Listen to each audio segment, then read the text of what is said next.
I am Marian Aagya and I lead digital events here. And I'm so excited to have you on the call with us today for a founder's perspective, the current fundraising climate. Before we jump in, I do want to do a few housekeeping things and point out two functions of the webinar today. As some of you already know, there's two functions. There's the chat function. So again, as you are coming in, please feel free to introduce yourself in the chat.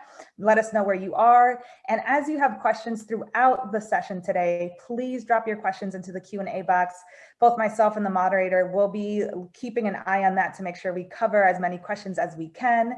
You will also have access to this webinar, which it will be recorded. So keep an eye out for that. We will post it on the website about 24 hours from now. And as some of you already may know, All Raise is a nonprofit dedicated to amplifying female voices, accelerating female success, and creating a tech culture where women are leading, shaping, and funding the future. And so I want to take a moment to quickly, sorry about that. I want to take a moment to quickly just say thank you to our sponsors who make it possible to do the work that we're doing today and to curate events like we have today. So without further ado, our moderator for today is our senior program manager at All Raise. She supports our pre-seed founders with programs and digital products. She's a former founder, investor, and community builder. So please help me welcome Melissa Moore. Hi, everybody. Thank you, Marian, for that lovely introduction. I'm excited to be here today to talk about one of my favorite topics, which is fundraising, specifically fundraising in 2021. So last week, we did a fireside chat where we talked about a very similar topic, but from a VC's perspective. And today, we'll discuss what it's like from a founder's perspective. So it's my pleasure to introduce two of our speakers. Our first speaker is co-founder and CEO of Aavia, the hormone health brand that guides you on a health journey better than your mother's with technology, education, and community. They recently raised a 2.5 million seed round as of last summer. She has been recognized as one of Forbes' 53 women-led startups disrupting health tech. She holds a degree in neuroscience from the University of Virginia and an MBA from MIT Sloan. And she previously worked at Deloitte. Please welcome Aagya Mathur. Our next speaker is the co-founder and CEO of Versatile, an AI construction startup that recently raised a 20 million Series A. Under her leadership, Versatile became the first construction technology firm named a technology pioneer by the World Economic Forum. She holds an executive MBA, a master's of law, and is a former lieutenant of the Israeli Air Force. Please welcome Meirav Oren. Hello. Hey. Hi, thank you again for joining us. It's our pleasure. Well, let's dive right into it. I would love to learn from each of you how your fundraising went and how you were able to successfully pull it off during the height of COVID. So we can start with Aagya if you want to go first, and then we'll let Meirav share. Sure, there's quite a few things that I could definitely dive into, so I'll try to make sure we sprinkle it throughout rather than laying it all on. Melissa, thanks so much for introducing us. As she shared, we raised a seed round last summer. As it goes specific to the pandemic, and I'm sure we'll get into more details as we go on, but as it goes specific to the pandemic, we started raising towards the beginning of the pandemic. So for those of you who are raising now, it is a completely different landscape. And if anything, the market is hot. Yesterday I was talking to one of my investors and he's getting, like people are getting kicked out of rounds for allocation, like everyone is raising, and it's been really good for people. I think one of the big silver linings is that you can do everything from behind your screen.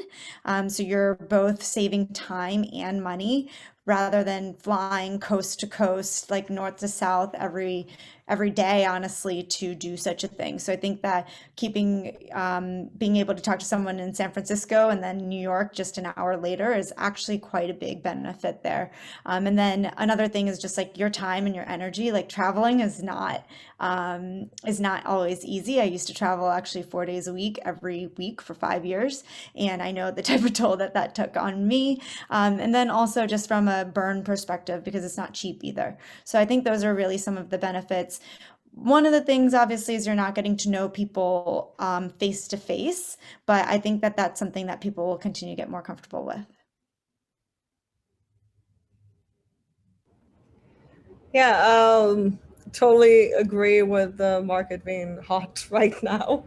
Like, I think my experience was like we went out later, and this was an A round that we went out for, but this is I actually think that, yeah, Zoom is a great advantage from that perspective, but also I for one will probably never get used to the lack of human interaction. I think many others won't either. So I'm kind of hoping for some of the travel to come back. Not that I disagree with the advantages of being able to take 100 meetings in 1 week, which is something you definitely couldn't do before, and I definitely did. And it gives you an advantage. There's no doubt there. I probably went out when everyone said, "Don't go out there." Like, this is brutal. Like, it's all, and I kind of said it's all, it's brutal because companies are hurting, right? It's down rounds, it's bridges. We had incredible performance in a year where no one expected us to perform that well. I was like, we are going to be the hottest thing around. I'm totally going out there. And we went out for a $12 to $15 million A round, ended up with a $20 million A round, had to say no to quite a few term sheets. So I guess I started the trend of people being kicked out of rounds there. But long before it was hot out there for sure. And I think anyone raising, right, like, by all means, get out there right now. Like, it's probably never been better for founders. It wasn't the case in 2020 though, So this is absolutely music to many founders' ears. Sorry, go ahead, Aagya. You were going to say something? Oh, I was just going to kind of double click on what she was saying of she had 100 meetings in 1 week. And that's something that sometimes I feel like people don't realize that it's such a numbers game, where you have to kind of create this momentum. You have to understand that you're not the right fit for everyone, and also they're not the right fit for you always. So going through as many meetings as possible, because even if somebody really likes you, it's something that it might not be the right timing. A partner, a lot of times, especially if they're leading around, they might only take 3 board seats in a year. And so even if they think that you've done phenomenal work, even if they think that your company's awesome, they might be really interested in another area right now. There are just like a lot of different things that go into it. So I always share that grit is a really big part of it. You know your business the best out of anyone else. It is really much a numbers game. And just like we had the same case where there were people who wanted to come into our round. We couldn't bring them into our round. Same way, they want to get into people's rounds, or they might not want to get into your round. So a lot of it is stuff that is not always just about you, so don't take it so personally. It's something I always like to stress. Yeah, I love that. And this is actually very similar to what the VCs had said a week ago, where now is the best time to fundraise. So if you're thinking about it, do it. I think what I'd love to dive into today is the process. So we have many founders, they're hearing, okay, go and fundraise, but how do you actually get started? And I know each of you ran probably 2 different types of processes. So maybe you could share, like, step by step, what should a founder do? I'm happy to take an early stab here. Prep, and prep again. I think to Aagya's point about taking a lot of meetings, that's a later stage, but they still need to be the right meetings for you and for the VC. And the readier you are, the more success you're going to have. So if I had to do like a 5-step, it's like, start with your story and make sure this is a VC story, not a customer story. First and foremost, like, literally white page, what is the story that you're telling? Is it good enough to tell? If it doesn't get you excited, it might not be good enough to tell. Like, you better be excited about your own story before anyone else can get excited about it. And it starts with this like blank white page, then make sure the deck shines. I think, transparency at least worked for me. I actually did share the entire process with with absolutely everyone in the company. I think that worked wonders in terms of like letting me focus and everyone else covering for me pretty much in every other corner. So that's, to me, that was part of the prep. line up the meetings. That's like prep, borderline, actually getting out there. Yes, take all the first meetings and pretty much 1 week, 7 to 10 days, you're done with all the first meetings. Either there's a round happening or it's not, but you're supposed to know by that point. Next steps every meeting. Like there is no, oh, this is great, let's keep in touch. Like, what is the next step? Here are my timelines. You're either in or you're out. There is no messing about. Have a timeline, by the way, that is preferably not a date, but an event. I can say that I went out there late September and I said I will have term sheets by the elections or before the elections, and I will close before Thanksgiving. And it was clear that we will. Like there was no guessing or second guessing my timelines. I was like, I'm in and out in 8 weeks. If you can't meet my timelines, don't play. But that's going to be, this is a process that I'm running, not, I'm not here to waste anyone's time. Don't waste mine. I won't waste yours. This is how it's going to be done. And it was very much done my way. And I think I got a lot of respect for running a transparent and good process. So I'll say run a transparent and good, respectful and assertive process. And then I'll say, last but not least, after you have chosen, hopefully you get to choose, plan for an oversubscribe. Like that's what you want to be, actually plan for it. Know how you're going to select a term sheet where it comes down to this. I think that's where I struggled for at least a day of like, oh my God, like I did not expect to have that many term sheets. How do I, all from great investors that I would like gladly work with, all with great terms. How do you choose, right? So be prepared for that. Remain respectful as you go through that process. You want to be extremely appreciative of those potential partners of yours. So don't let yourself get too far ahead as like, yay, I just like I'm the greatest. No, like you have to be extremely respectful and appreciative of the people who just trusted you enough to actually give you a term sheet and run that process properly. And once you've signed a term sheet, please run that process too. This is not a lawyer's game. It's a CEO game all the way to wire. It's not done until it's done. I took 28 calendaric days from signing a term sheet to sealed, signed, delivered, and wired round. I will do it in 21 next time, and probably in less than that the next time I go out. I could find inefficiencies. But that's a strict process, run through it. There's enough guidelines out there. I think I'll quote one of my favorite investors when I was thinking I could run a process anywhere and do it my way, in a way, he said, Meirav, there's like a million ways to fundraise, only one that actually works. And I will forever quote him. He was absolutely right. There's only one way that works, and that's running a process, taking all the first meetings, the second meetings, opening the data room, getting the term sheet, selecting, and closing. That's it. And be well prepared as a beginning. And sorry, have fun. I had fun. I know I'm the only CEO that says that. I had fun. I don't agree with that. I had so much fun fundraising, like every second of it. It probably freaked everyone out, but like I literally enjoyed the process very, very, very much. And it comes across when you can do that, you've already won. So, great. We'll double click on a few of those tips, but I'm going to have Aagya share hers, and then I have like tons of questions about the actual process. But yeah, Aagya, please tell us. Absolutely. Basically everything that you said, I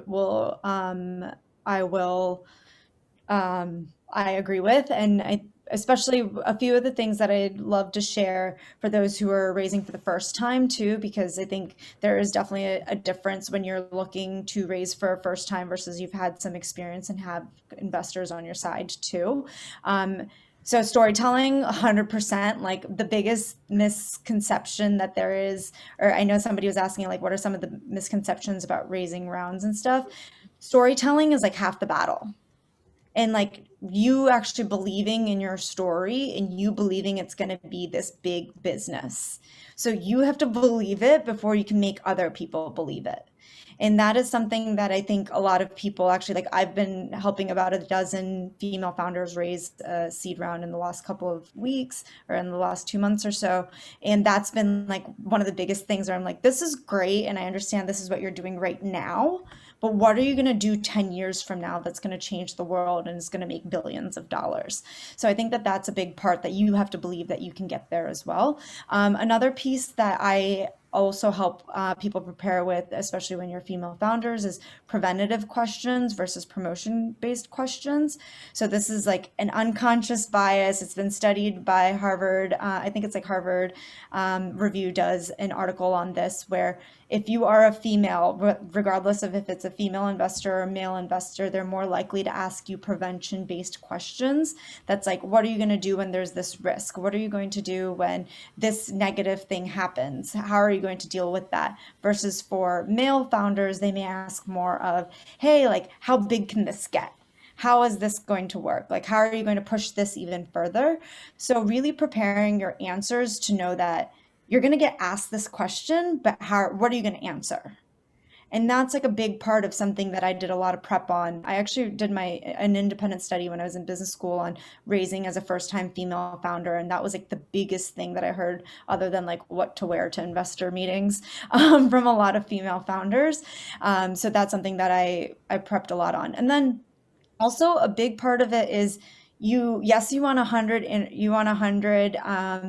meetings, but they can't just be any 100 meetings. You have to really do your due diligence before you even start talking to people on who they are and where they come from. So a few things that I looked for was, so for our business, we have a hardware component. We're female founders. We are a women's, like people who have ovaries type of health company. So who's even interested in those areas? Like a company that only invests in fintech, or a firm that only invests in fintech, like they're not our matches. We should not be wasting our time even trying to reach out to them. Do they invest in seed rounds? What size checks do they write? Do they lead rounds? That's something that we focused incredibly, like those are the only people we talked to up front, was if they led a round. And we were not taking as many meetings for people who don't lead rounds, because then once you have a term sheet, it's this whole like domino effect, and then everybody wants in. It's like the whole FOMO thing. It's so funny. And then the other thing we also looked at was, when's the last time they raised a fund? Because the fund life cycle is also very important in understanding, are they at the end of the fund and actually all of their time is going to raising their next fund, or did they just raise a fund? What does that look like? So that really helps you narrow down. I think I started with a list of like 350 investors, and then for my seed round I reached out to about 100, and I think I actually got meetings with about 95% of them. So a lot of that is because I did targeted outreach rather than just reaching out to anybody and everybody. And then the other element of even getting to that meeting is getting warm intros. So warm intros, I think, it's a tough game sometimes, because I do feel privileged. I had awesome angel investors before I went out for my seed raise. I come from an MIT network. I have a lot of friends and family who work in tech and stuff like that. So as a female founder, and that's something that I know is a privilege. Not everybody has that, but as much as you can, send your list to as many people as you can, look on LinkedIn who they're connected to, whatever it might be, and then make it super easy for them to intro you. So I had an email, I had it extremely personalized. I said, hey, this is why I think that we should talk. This is a little bit about me, and they can just forward that email to the person with a little blurb that they can include. So just make it super easy for them. And then always knowing like what you want, what that timeline is going to be like. So I know I spent quite a bit of time just going through even getting that first meeting, but I think that the more you can prep all of that, the easier it is to even get in a meeting. One of our investors had said that we had, similar to you, that we ran an incredibly tight process. And that was one of the reasons why we were able to kind of move faster, even in light of a pandemic, and we were early in the pandemic, right? So I would definitely that. I'm happy to keep going of like other things that I always share. One other thing I want to make sure that we get in is also just having a support system through all of this. being a CEO in itself is lonely a lot of times, but especially going through the fundraising process, if you're not someone who knows you're going to have fun with it, which I actually enjoyed it. I love talking to people. I love telling our story. I get energy out of other people's energy. Especially if you're not having a support system, usually a founder who's done what you're about to do in the last year or so is probably best, because then you can learn from their learnings. And then investors are really good, but it's a little bit different when it's an investor who can tell you how things are going versus someone who's actually gone through it in the last 12 months. There's an emotional element to it as well. Great. I agree with everything you said about the prep and the process. I'll say one thing though, like, include the odd ones that don't seem like a natural fit. To if you needed that to get to the 100, do that, because honestly, we could, especially if you're running a niche type startup, don't narrow it down to where you only have 5 relevant investors. So if you ended up narrowing down of 350 to 100, that's great. But if you narrowing down 100 to 10 because of the advice that we're just sharing on this chat, then please don't. Like, I went far beyond what is construction tech classic investors, obviously still within my terms, so definitely not reaching out to fintech investors or to health tech investors, but yes, AI, yes, robotics, yes, hardware enabled software, even if they've never done construction tech before. For me, it was like, hey, that's your opportunity to have construction tech on your portfolio, right? And if I had narrowed it down to the classics, like I would probably end up with 10. None of them were a fit for the size of the round I was raising, for example. So, and one thing about, and it's more to I guess towards later round, but I think it's just as valid if you are in a situation where you know your startup is that good, right? And hopefully you all do, because you need to know that before anyone else validates it. Please know it yourself. Don't get yourself in a position where you're preempted if you didn't mean to be. If you wanted to run a process, be very careful of kind of like the conversations that happen off cycle, and then reconnecting with people that are in a position that have been watching you for a while and might be able to give you a term sheet in like a week. Because if everyone else you're talking to are not in a position to give you a term sheet in a week, once that term sheet has landed, your process is over and everyone else will bow out. So I only reached out to those I knew could preempt me, literally 2.5 to 3 weeks into the process. And guess what? They were just on time to add to the bunch of term sheets that I was getting from people that I'd never met before. If I had reached out too early, I would have literally killed my own process. So when you plan 10 steps ahead, not just, who you reach out to and what your pitch looks like and all those,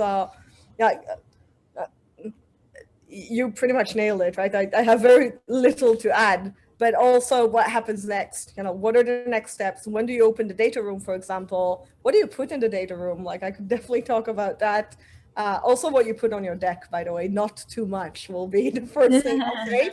Talk to your business. Don't let people read like tens of slides they're not going to read anyways, and you're going to bore them half to death.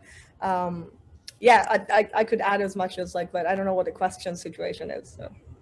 Yeah, so this is super helpful. And just to recap, what I've heard from both of you is that you must do extensive preparation before the fundraise. Diligence the investor, make sure that you're targeting the right investors who invest in your space or who could be helpful. I also heard that storytelling is half the battle, and you must believe your story and that it's going to be a huge business before you even go out there and share it with others. In terms of running a tight process, what I also heard was when you line up the meetings, make sure there's a follow-up at the end of the meeting. Give them a timeline, like 2 to 8 weeks, Meirav, is what you had said. And that don't count on it being done until the wire is actually in the bank. And of course, have a support system through all of this. Can you walk me through what happens after the first meeting? So let's say I take an intro call with a VC. What do you schedule a call for next week? Do you send the deck? Or what is the exact step by step to get to the term sheet? Aagya, do you want to go first? Yeah, sure. Honestly, it varies investor to investor. That's and this is where I also very much think about, like, is this someone who I'm going to have potentially on my board and they're going to lead, versus is this an angel investor? Those are also two completely different realms too. So if we're talking VCs, they might be on my board, that kind of thing. I also want to make sure that throughout the process, I'm doing my own due diligence on them. So it's not just them telling me what they want, I'm also telling them what I want.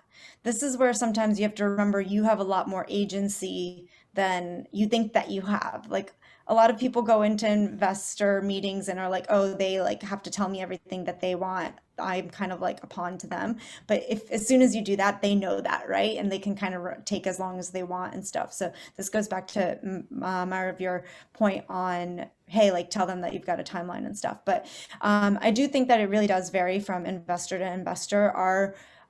We have two co-leads to our round that we raised, and one of them did completely different things from the other one in terms of where they were interested in doing due diligence. And it made complete sense to us because one is a consumer fund, which is half of our business, or like half of what we are, and one is a digital health fund, which is like we're at the intersection of the two. So on the consumer side, what we did was him and I had actually built a relationship over the last 2 years. So we kind of just had a new conversation and we're like, hey, this is where we are. This is what's going on. He's like, I've been very excited about what you're doing. We then had another follow-up conversation to just go a little bit deeper into what's the actual state of the business in terms of metrics, and that's something that I can't stress enough. I knew every metric like the back of my hand. I knew everything that was exciting. And that's also another area where you have to lead the conversation, is on, you have to tell them what are the interesting metrics for your business, not them telling you what the interesting metrics for your business are. And if we have time, I'm happy to share like a quick anecdote from what had happened when Slack was raising I think it was like their Series A or something like that. Anyway, so that's where we went after that. After that, he had another partner who I chatted with her for like, I think an hour. And this was just like kind of like a let's get to know each other conversation. We have a hardware product. We sent the hardware product. She downloaded the app, was starting to work through it. That's after that, we were ready for the financial model, going through that. And they were doing their own due diligence on the back end for anyone who had posted about us online. They were like DMing them on Instagram and on TikTok, and we're like, hey, what do you really think about these people? Is this valuable? What's going on? So that was really interesting, I thought. And this investor also did something which I loved. We spent the last conversation actually going into who am I as a person, and like how are we going to work together, rather than it being like them mandating things of me. So like even things like what's important to me, what are my values, how I even grew up, and like I'm asking similar questions back and forth. And we just got to know each other as people, which when I got into term sheets, I also, to be completely frank, was not expecting multiple term sheets. Nobody talks about what that process looks like, how to decide. I'd love to talk about, if we get there, how I did a lot more due diligence and also choosing amongst those, because I didn't think that was easy. But once we got to term sheets, I was like, I knew I wanted this person on my cap table, because this person was going to care about me as a person, and I actually really respected them. Whereas on the digital health side, it moved really fast, actually. We had, I think, 2 meetings. I had 2 meetings, one with each of the partners, and they really were actually going through our deck with some of our potential members rather than our existing members, of like, how do you see this? What would you look at for this? They were really interested in the technology, going through the patent that we had, stuff like that. And then we had a term sheet. So it's just like with every investor, it's going to vary, but it is, you also have to be like, hey, we have a term sheet on the table. Are you in or are you out? Is like really how it goes to. So by the time, yes. yeah. Cool. So let's, yeah, Meirav, do you want to? I was just going to ask about metrics. So I've heard this in other Clubhouse chats that I've been part of. Like, what are the right metrics to share with a VC that proves that it is the best time for you to be raising right now? Like for seed, it's different, and for Series A, I'm sure it's different too. So maybe you can both talk about that. Yeah, so I'm not sure it's that, well, the metrics themselves may change. I think they also change per business. So I wouldn't go into too much specifics, but I'll say part of the prep is knowing your own metrics, right? Like, why do you think it's time to raise? Like, what have you done since the last time? If these are investors that know you, like, what have you done before? Like, my first call when I thought it was time for, by the way, either the seed or the A, was to my existing investors, right? Saying like, hey, this is why I think it's time. Here is what I'm seeing in, in the numbers, in the market, and, in the customer feedback. It varies, and it's all of the above at the same time, right? But at the end of the day, to Agya's point, you know your business better than anyone else, so you set the metrics, and you also need to know what VCs are looking for in terms of metrics. It's like, if this is a SaaS business, then there are a couple of metrics like ARR, for example, that you cannot ignore, right? You can't say like, no, my business is booming, like, let's not talk about ARR, everything else is great. No, there's a couple of things that, depending on kind of like what industry and what kind of sales you do, there's standards, and you have to have those numbers and know that they're the right numbers to actually go for a round. But other than that, it's like how you measure your business, how you measure success, and why everything is up and to the right is pretty much up to you. But be prepared. Similar to you, Aagya, like, I knew my numbers inside and out. For the A round, I actually contracted an interim CFO to make sure I have a P&L that is unbreakable. I did not need that at the seed. At the seed, I still did that myself, and it was fine. But just knowing your own metrics, understand how they play, and understanding your own assumption as to how you grow, right? So the round is not about what you've done. It's about whether it's repeatable. It's about what you are going to do. I think that's the big difference between A and seed, in terms of like, at seed, it's still a lot of what I'm going to do rather than what I've done. But here's why the proof is there, right? Like, there's first signs of greatness that you could, rely on.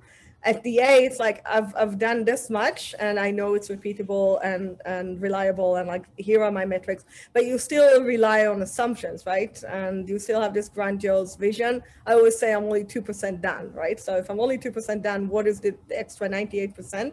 And how much clarity do you have around those, right? So we had 100% clarity, right? Like, I could tell you our numbers, I could tell you why they make sense. And then if you want to judge me down 50%, there's still, at a magnitude that will make your head turn if you're a VC, right? Like, you will want to look at this business, period. And I knew that before I was going out, right? And to Agya's point about female founders and biases, I totally agree. The Harvard, by the way, study is fascinating and very true. I think it's an art, knowing how to respond to those questions in a way that turns this back to the kind of like to the promotion rather than the defensive, is an art. Practice in front of the mirror, practice in front of your friends. But yes, you need to know how to answer those questions in a way that's like, yes, here is why we're growing, and here's why we're going to keep growing, right? Rather than like, here's why I'm defending my position and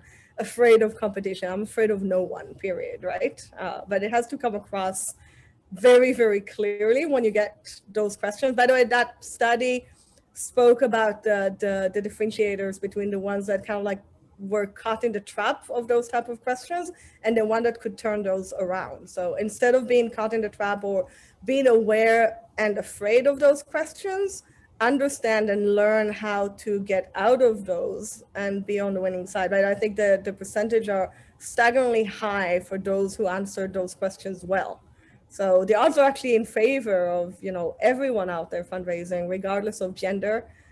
I honestly think that if the business is strong enough, if you're well prepared, if your pitch is incredible, gender doesn't really make a difference. Fun enough, I have a friend that just raised around when she was 9 months pregnant, and she said Zoom really worked for her because you don't know that she's pregnant over Zoom. So maybe that's one of the advantages of the digital environment. I think that does actually make a difference when you walk into a room. But just know your own metrics, I think, is the short answer. Yeah. Can we talk about, I was going to ask about the different types of meetings. So there's the first intro meeting where you presumably walk through the deck and share your story. At the second meeting, is that when you review the data room? Like, what happens in the second and third meetings compared to the first meetings? You were also going to say something. Oh yeah, I was going to say, go ahead, since you were talking about data room earlier. Sure. So yeah, first meeting is about telling your story, getting kind of like the questions and kind of getting a feel to whether it's a good fit for everyone involved, by the way. It's never, and Aagya, you hit on that point.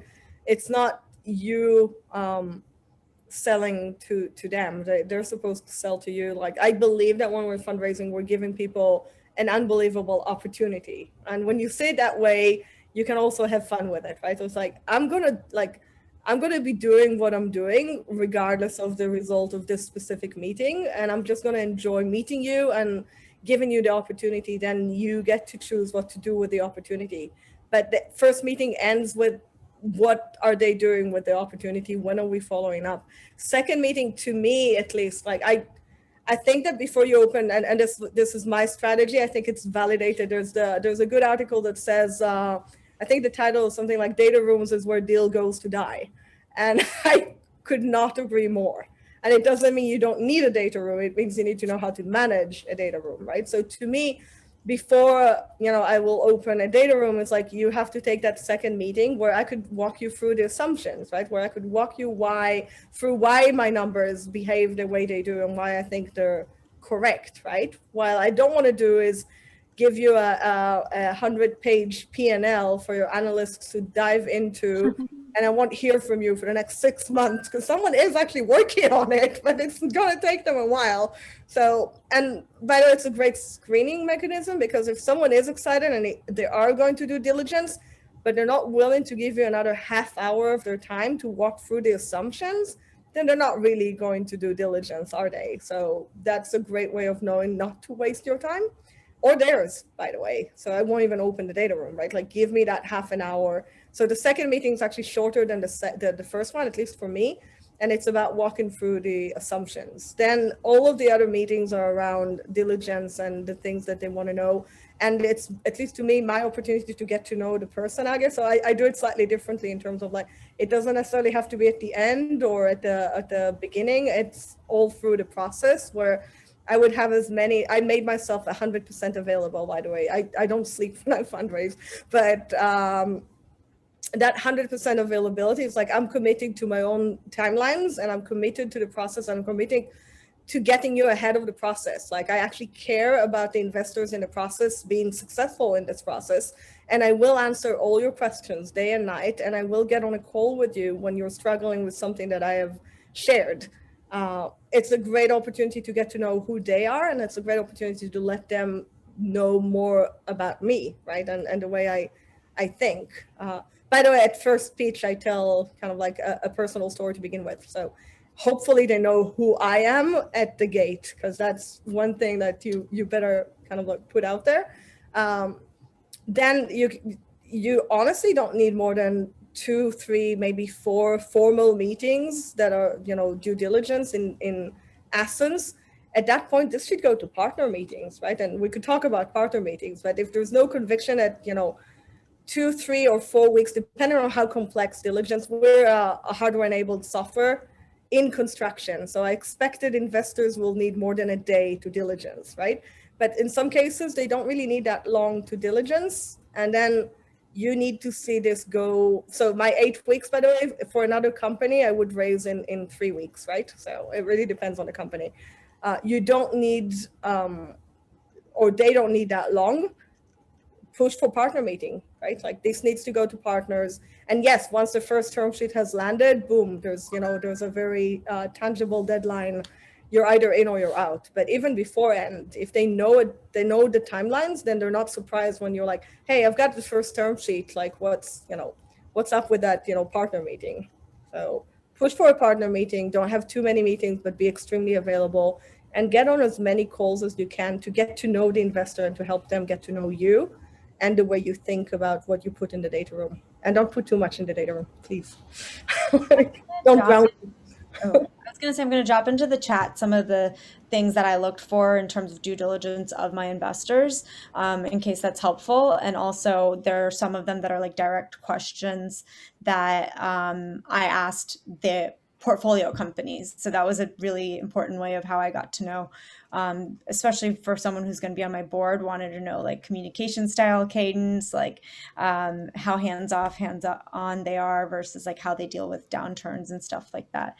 One other thing I want to build on for the metrics part is like metrics are important, but one of the things that I took with it was like, what's the learning behind it? Or what's the learning from the foundation? So it becomes like, hey, yes, our key metric going into our seed round was retention. We had retention that like nobody else at that, like who's in our space was seeing. And so I said, based off of this, these are the 5 things that we learned from this retention. These are the people. We focused a lot on the person that we're serving, and that's just like core to who we are based off of my background. So this is what we've learned. People who are taking these 3 actions are retaining longer. So now we know that we need to bring these up front to make more people take these actions. So like, what are those types of things that you can share that are your learnings that will help you go get even stronger in those areas? I think that was what we got a lot of positive feedback on just how well we knew who our customer was and how we were helping them understand. We like literally 95%, well, maybe not 95, but actually a decent number of the investors who are from funds who I talked to were all male. So they don't know anything about having ovaries. They don't know anything about what this feels like. And I always knew in a first meeting if they're like mentally were in or out. And so that's when I knew who to pay attention to versus not. But that's how you then take them through understanding what that person's journey is like, why those metrics matter to your business. Like, why do I today, like back then, why did I care more about retention than I did about growth?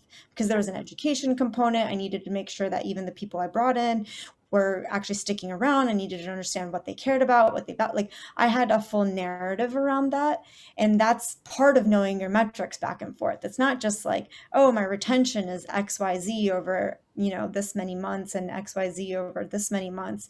It's about why does that matter? And what am I going to do about it? How am I going to continue to increase it over time? That's great. Can we talk about the the partner meeting? So I know there's like a bunch of one-on-ones with one partner, and then the final meeting is presumably with the partnership. So how did that go? The partnership meeting, I actually always thought was kind of fun.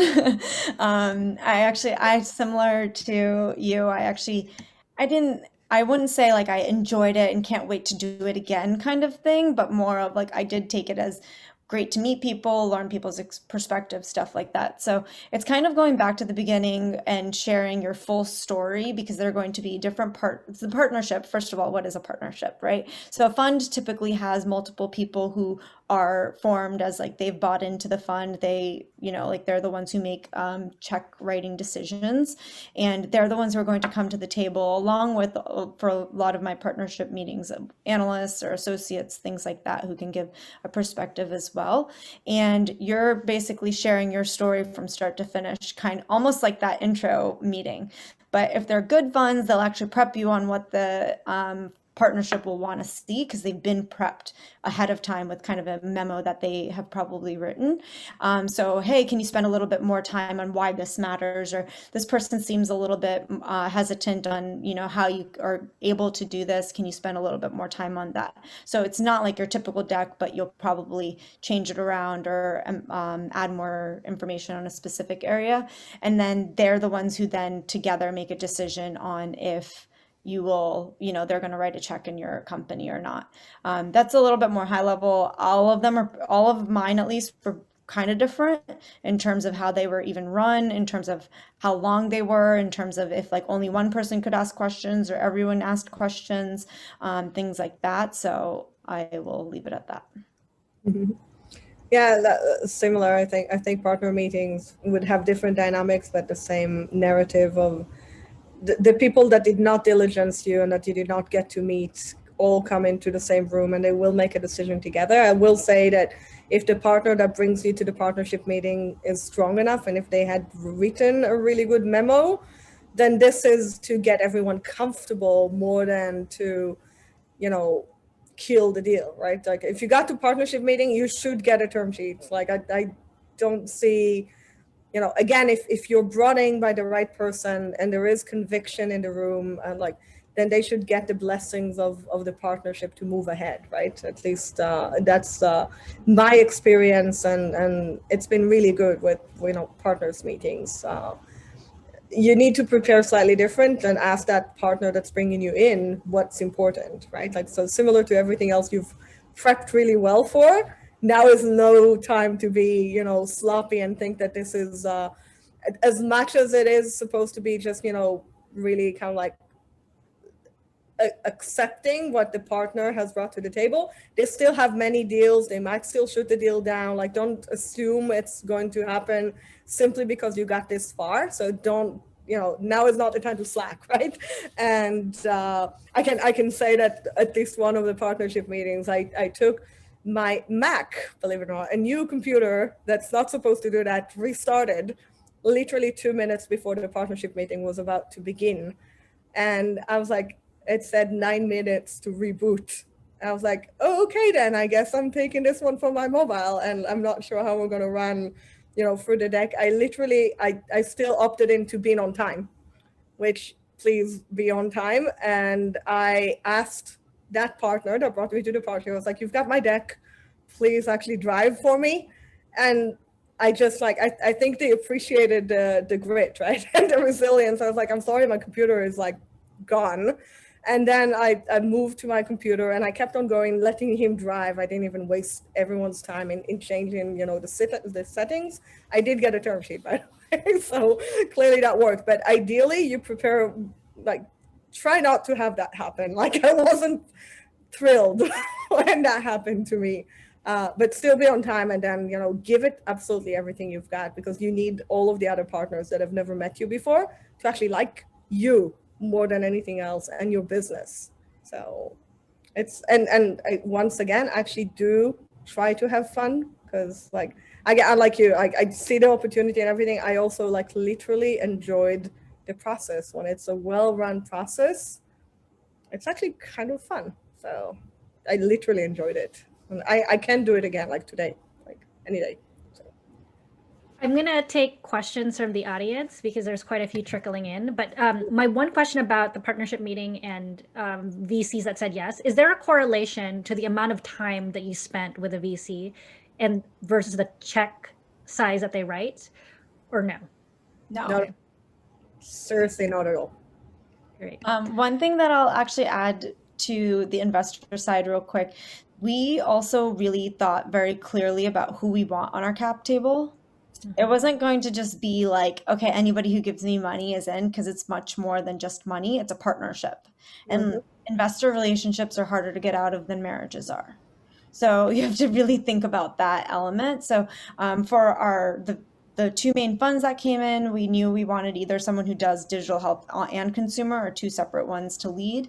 But then from there, we also just looked at what are all the challenges we're going to be up against in the next 18 months, or what are the things we're going to have to accomplish, and who has done that.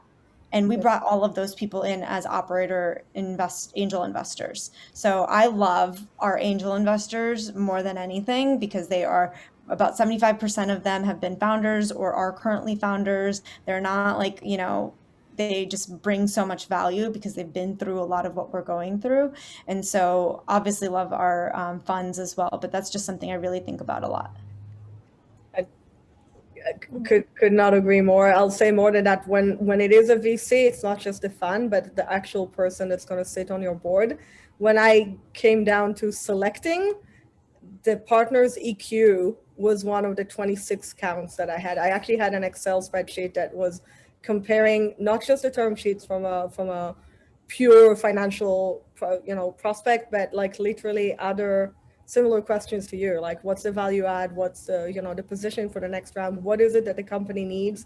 But a lot of it came down to that person, right? And like honestly trying to get rid of, especially at this day and age, get rid of the biases between the ones that I've managed to meet in person because of my, valley location and just doing safe walk and talks or coffees, to the ones that were far, far away and I never got to meet, right? And I did not want that to be my hidden bias that makes me, make the wrong choice, right? So there was like a very, precise process, and the partner EQ was actually one of those questions, and it's an important one. So. Yeah. One of the questions that we have is about if somebody else can fundraise on behalf of the founder. I'm guessing this is definitely no. It always has to be a CEO. Is that correct? Not just a founder, but the CEO, guys. Seriously, no one else. Yeah. So I think that's such a turnoff if someone else is doing it. I wouldn't. Did you bring any of your co-founders or colleagues into the meetings? Not the first one. Yeah, I think my co-founders only met one of our now VCs after we got a term sheet, and then the other one before we got a term sheet, but together in one time. They really are betting on your team and you. Like, you're the reason they're investing. Especially at the pre-seed and seed, that is absolutely. I don't think they even met my co-founders. At least for the seed, we closed a 5.5 million seed. I think my co-founders are totally shocked at how little the investors wanted to do with them. They met, maybe once, maybe not at all, depending on the fund. But at the A, there was at least one meeting with all the co-founders, but it was more on the technical due diligence side than getting to they trust you to have an amazing team, and it's not just the founders, right? They're not going to meet every one of the 50 people I have on the team. So, and I have an amazing team. So. Once you got the term sheet, did you have to negotiate the terms? What was the process for negotiating? Yes. Yeah. Again, you speak for the seed, so I'll let you go. Yeah, sure. So yes, that was something that I think I shared I was not prepared for in terms of like what to do when you have multiple term sheets. The EQ part played a really big role in which term sheets we went with versus did not go with.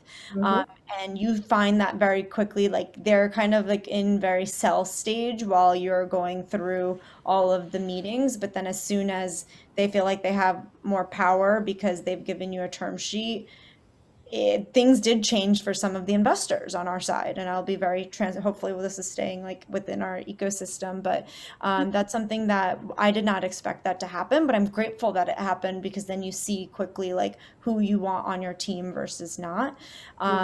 And what happened was with the couple of term sheets, I was looking at like who I wanted, but then also the financial terms, was able to share like, hey, like I want you, love your farm, love everything, think we're going to work really well together. This is what we're seeing. We ended up raising more than we had initially set out to based off of follow-on investors and angels. They were very amenable to increasing, like you see kind of like through those negotiations, who's going to be a partner with you versus who's trying to like nickel and dime you kind of also. So that was something that I did get a lot of help from a founder who had just gone through it, as well as one of our investors.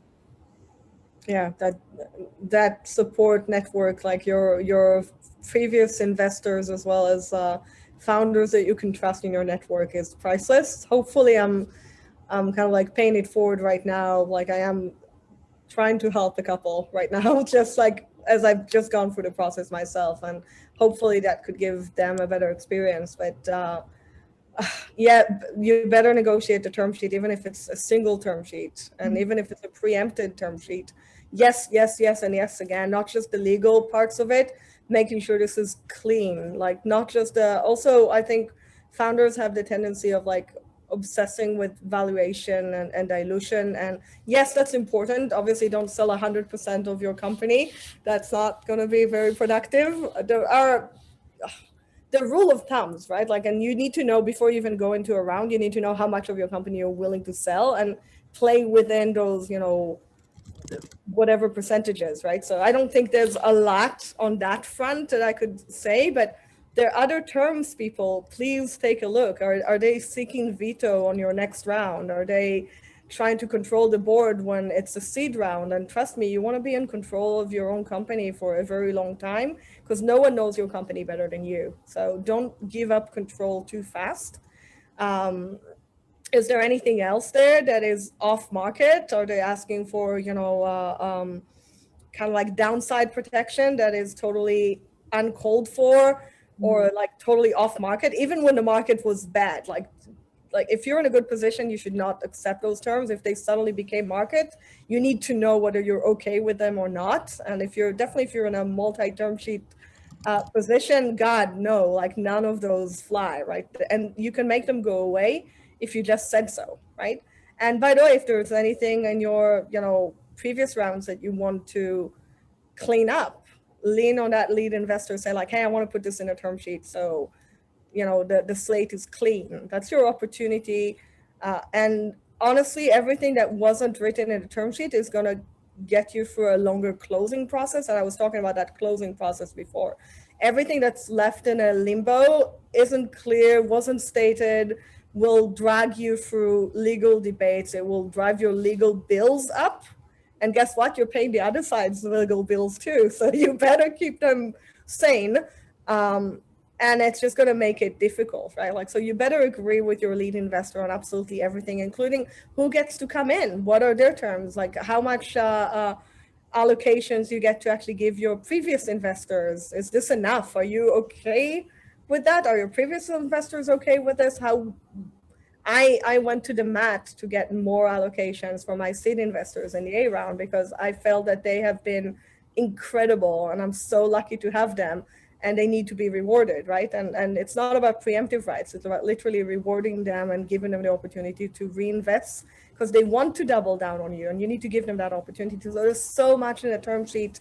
Seriously, guys, every one of those sections really does matter. It's not just sending it to your lawyers and if they say it's cool, then it's cool. No, it's not. Don't negotiate just the valuation. Please, please, please take care of absolutely everything else. And then you can actually close much faster too. Mm-hmm. I have a tactical question, which was submitted previous to the session, but it's like, how do you get introductions if you can't get the warm intro? Like, how do you get to that meeting? How do you find emails? Like, what was the process of reaching out to these investors? I actually did find warm intros, even if like 3 steps removed to everybody. But especially for pre-seed and seed, there's a list that's circulating, I believe, on Twitter. That's of all the funds. I know, Melissa, I believe you're associated with the Community Fund. You guys might even have it on hand. There's like a list circulating where they don't require a warm intro to get into their process. The one thing I'll say though, that is, make it very thoughtful, right? Even if whether it's a cold email or it's whether you're reaching out directly through their info at such and such fund or whatever it is, being extremely thoughtful and showing you've done your due diligence and that you are telling them why it's important. In fact, one of my investors this morning was just sharing, she was like, these are like kind of the 3 steps to a good investor cold email. One is like 1 line on what you do, 3 lines why you're better than everybody else, and then 1 line on why they're the right fit for you. Short, sweet, but personalized. Mm-hmm. I agree. I can't share much. I have not done any cold outreaches myself. I could get intros through, 3 times removed, but still an intro. I think it's really hard to differentiate, even if you do a good job on personalizing your cold outreach. My investors always say that like they wish they could tell the difference between those who are just spraying and praying and are a waste of time and those that were actually thoughtful about it. So work really hard to get a warm intro, narrow down that list, and then find someone that's willing to introduce you, preferably as a portfolio CEO, honestly. And if you can't get that, then another investor or, whatever you can get, make it warm so it stands out and actually gets timely consideration as well. They might get you in 6 months if you're cold outreaching them. They're just that busy, especially these days. So yeah. I know we're out of time. I have one last question before we close it out. And I think for each of you, like what would you have done differently? Looking back, what is one thing you would have done differently to have helped your process? I know you both had great processes, but was there anything that you think you could have changed? I would have had a founder support system earlier in the process. I know I stress that a lot now, but it's because once I I didn't really look into the founder support system until once I was getting term sheets, because I was like, well, what do I do now? Nobody's talked about this. So I wish I would have done that from even the prep system. So that's why I try, like, I've now given myself a limit of like people I can support at any one time, because I also have to build my business. But I try to be that support system now for my founder friends who are going through that as well. So that's one thing I would have done earlier. So I'll actually have to go back to the seed round for the things that I would have done. I actually did do them differently at the A. So transparency, I ran the seed like hash while the A was like an open book. I much prefer that. Like the transparency makes you, it makes it slightly less lonely, I guess, which is a great thing. Also allows people to actually offer that support that you're talking about. And I think just avoiding the preemption situation is another big one on my book. Like I've learned my lessons on even putting myself in a position where I get preempted. So run a process is the most important thing that I've learned, and I will absolutely repeat again and again and again. Run a process. Well, thank you so much. This has been such a fun conversation, and I feel like I'm already much smarter because of both of you. So thank you for sharing your stories and insights. I feel like we need to do one fully on term sheets and like that process. Yes. It seems like that's what. Thank you. 100%. Thank you all for just sharing and being so vulnerable. I myself learned a lot today. And for those on the call, we always ask to give us your feedback. We love to see what you want to learn next. And I second, yes, an event on term sheets, it's definitely on its way. So thank you again to you all. This is such a great session. And yeah, we look forward to staying in touch and hearing more about how your companies are doing in the next few years. Yeah. Awesome. All right. Thank you, everybody. Thanks. Good luck. Bye. Bye. Have a good Bye. one. Cheers.